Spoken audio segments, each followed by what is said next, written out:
Hey, I'm Ben Silverio. And I'm Ansel Burch. And it's time to party. We are not doctors. We don't give medical advice. Please drink responsibly. This episode was recorded on January 15th, 2024. This fourth episode for February is our bonus bloopers episode with a couple extra digressions that didn't fit into the normal show. I hope you enjoy. Who's worse, Cameron Diaz in Gangs of New York or Dick Van Dyke in Mary Poppins? Oh, Dick Van Dyke, easily. Dick Van Dyke every time. Every time, Dick Van Dyke. But we love Dick Van Dyke. Dick Van Dyke's incredible. And the thing that makes me so confident and comfortable saying that is that Dick Van Dyke himself would say the same thing. Oh, 100%. Yeah, Dick Van Dyke knew that was an atrocious accent. And somebody, I heard a thing recently, and I'm not going to remember any of the details, so too bad. But apparently someone had offered him a role shortly thereafter to be British.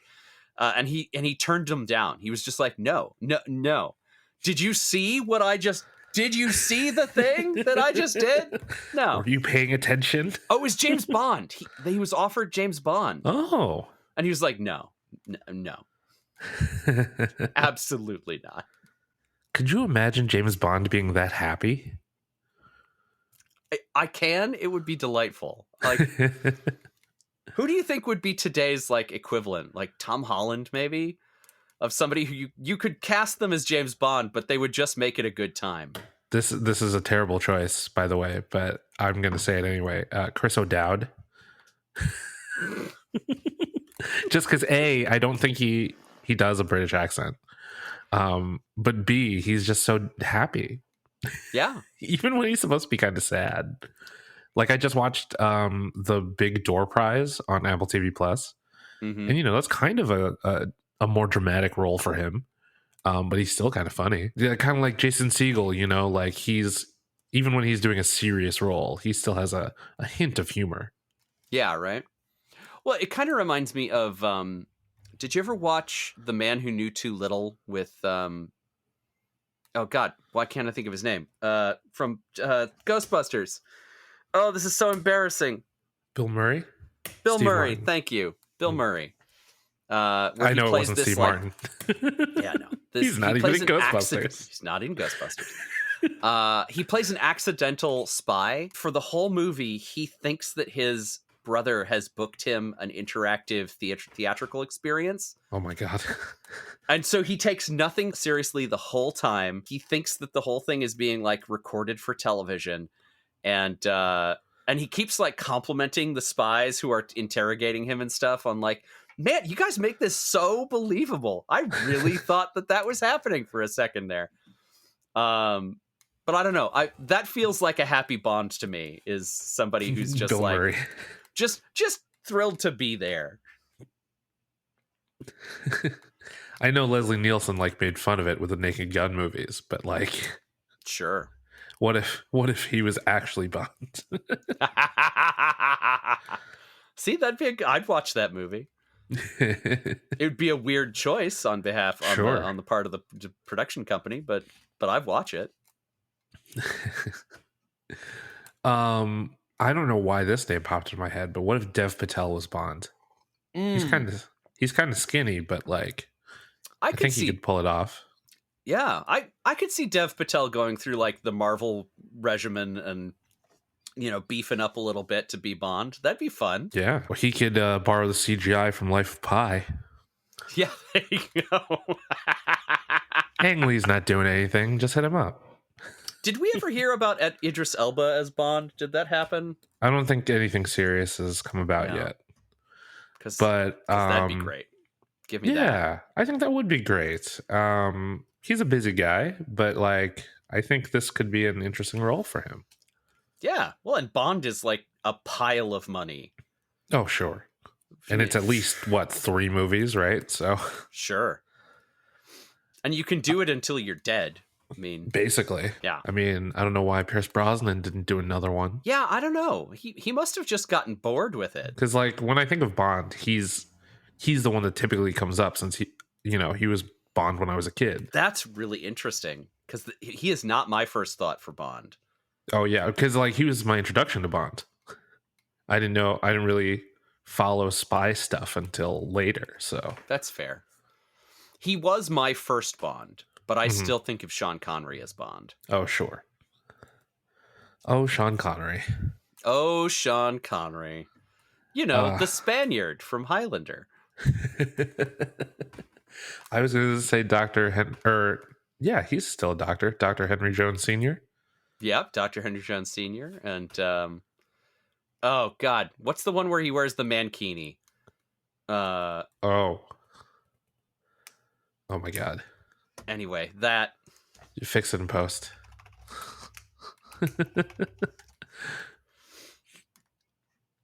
Did you just type in Sean Connery mankini?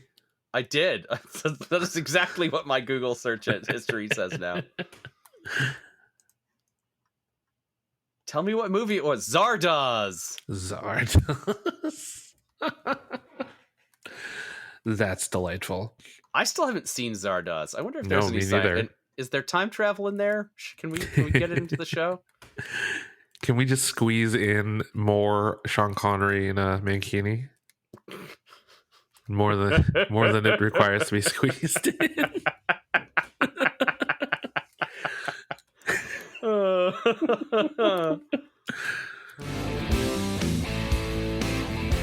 And here's a fun fact. The last 2 times I went to Las Vegas, I went to museums more than I gambled or ate indulgently. Now that surprises me. The first thing I was like, oh, good for you. The second thing surprises me. Yeah, no, because interestingly enough, there are many good museums in Las Vegas. I suppose, yeah. Anywhere you collect people, you're going to get a museum, right? Yeah, but like some of these museums are like the town hall of like Niles. Like, they're just little buildings that happen to have a collection. Yeah, but like these museums in Vegas are really like almost as extravagant as every other part of Vegas, right? So just to quickly shout out the Punk Rock Museum, which is like the newest museum in town. Incredible collection of stuff from the birth of punk rock to modern day. They have stuff from the Clash, the Ramones, the Misfits, but also like Less Than Jake, Rancid, the Linda Lindas, like they have an exhibit of like outfits from Warped Tour. And I'm just like, okay, oh man, I definitely went to some of these Warped Tours. Because they had like you remember some of those things. Oh yes, because they also had like programs from those tours, and I was just like, fuck, this is probably at my parents' house still. Oh, there you go. Oh, like a little spoiler, but one of the things they have in their collection is Joe Strummer's very last bag of weed. Oh, yeah, and I'm just like, how are they going to preserve that? Like, I'm so curious. Acrylic. You just dip the whole thing in acrylic. Oh, that's a good point. Okay, all right. I knew you'd have an answer to that somehow. I've seen a lot of things that spoil make it into museum collections. But yeah, the Punk Rock Museum is great, even if you're, maybe you're not the biggest fan of punk music, but like learning the story from the people who lived it was really cool. Mm-hmm. Sometimes, how big is it? 12,000 square feet. And they're planning to expand. It has a bar, a tattoo parlor, a chapel for wakes and weddings. Hell yeah. Yeah.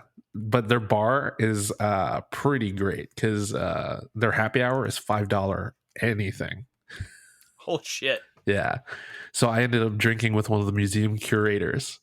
And he does give guided tours around the museum, typically for free.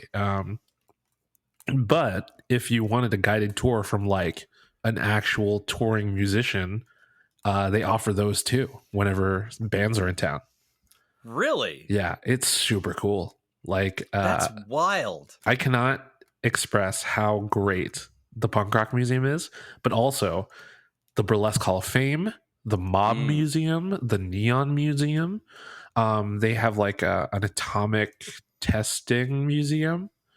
Yeah, all of these things are like phenomenal and like great for anyone interested in further learning while you're visiting Las Vegas, because I cannot stress this enough. Don't spend all your time in the casino or the hotel. Yeah. If you have more than 2 days in Vegas, they've designed that place to manipulate you. Maybe don't let them. Exactly. Go see some of the cool stuff. Yeah, because the blinky lights. Oh, if you go to the Neon Museum, you can still see blinky lights. That's true. That's true. In fact, but the blinky noises. Oh, that's true. That's what the Punk Rock Museum is for.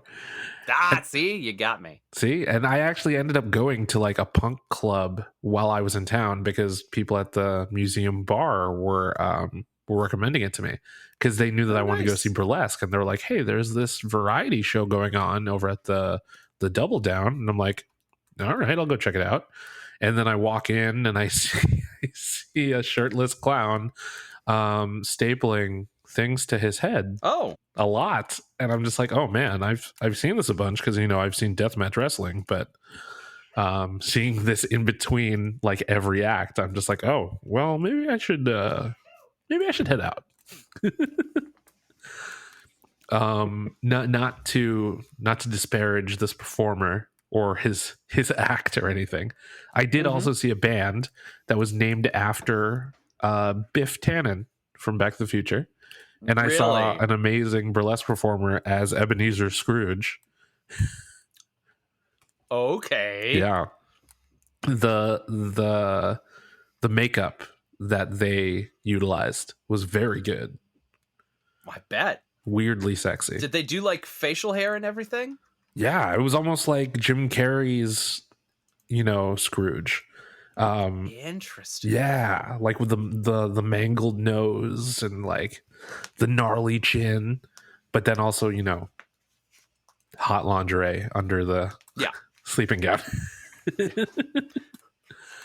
And then strappy underpants. Yes, exactly. And then more clown stapling stuff. So it was an experience. All this to say, there's plenty to do in Las Vegas outside the casino. I highly recommend it, especially if you're a fan of like the history of Vegas and like old Vegas and what it used to be, because there are still pockets of that and they're still very fun. Yeah, it's just mostly not on the Strip. Well, thanks for educating us about Vegas. Was there anything else you wanted to educate us about today? Oh, that's true. Yes, about the topic at hand, I guess. I didn't mean to do a tangential edutainment, but it was on theme. It was on theme. So you can find us on the internet. I'm at bsilverio20 on Instagram, Twitter, Blue Sky, and Threads. And I am at Indecisionist on all of the Meta properties and Blue Sky. I am also at The Indecisionist on Twitter, if you are still hanging out there.